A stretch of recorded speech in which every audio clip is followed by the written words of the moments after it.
आणि आता पाहूयात विधानसभेचा रणसंग्राम।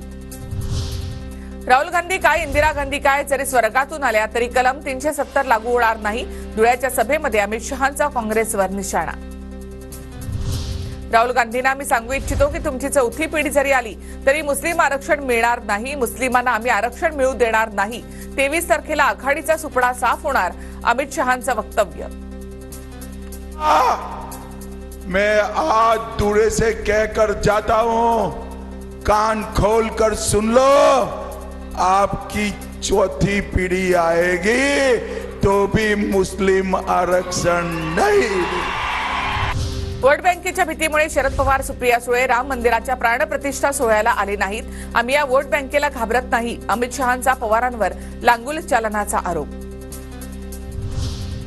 मैं बनिया का बेटा हूं, पूरा हिसाब लेकर आया हूं। महाविकास आघाडीवर घोटाळ्याचा आरोप करत अमित शहांचा उद्धव ठाकरे आणि शरद पवार यांना इशारा।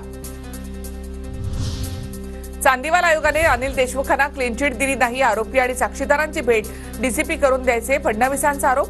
तर अनिल देशमुखांना केवळ गुंतवायचा डाव होता, फडणवीसांच्या आरोपांवरून जितेंद्र आव्हाडांचं प्रत्युत्तर।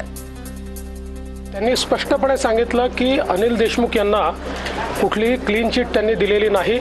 उद्धवजीचं सरकार असतानाच आला, पण त्यांनी त्या रिपोर्टला हात देखील लावला नाही। फडणवीसांनी फसवलं, निवडणुकीनंतर त्यांच्यावर केस करणार। सिंचन घोटाळ्याची फाईल अजितदादांना दाखवण्यावरून सुप्रिया सुळेंचा इशारा। फडणवीस सांगतात मी सर्वात मोठं काम पक्ष फोडण्याचं केलं, पण पक्ष निर्माण करायला अक्कल लागते, फोडायला नाही, असं म्हणत शरद पवारांची फडणवीसांवर बोचरी टीका। देवेंद्र फडणवीस मंत्रिमंडळ होतं, त्या मंत्रिमंडळात ते मंत्री होते, प्रत्येक मंत्रिमंडळात जागा त्यांना होती। असं असताना सुद्धा पक्ष फोडायचं काम त्यांच्याकडून झालं आणि त्यांनी सत्ता हातामध्ये घेतली। शरद पवारांचा फोटो वापरू नका, स्वतंत्र पक्ष म्हणून निवडणूक लढा, सर्वोच्च न्यायालयाचे अजितदादांच्या राष्ट्रवादीला निर्देश। कोकणाचं अदानीकरण होऊ देणार नाही, 1000 एकर मुंबई अदानीच्या घशात घातली, तुमच्या सातबाऱ्यावर अदानीचे नाव लिहिणार नाही, कशावरून?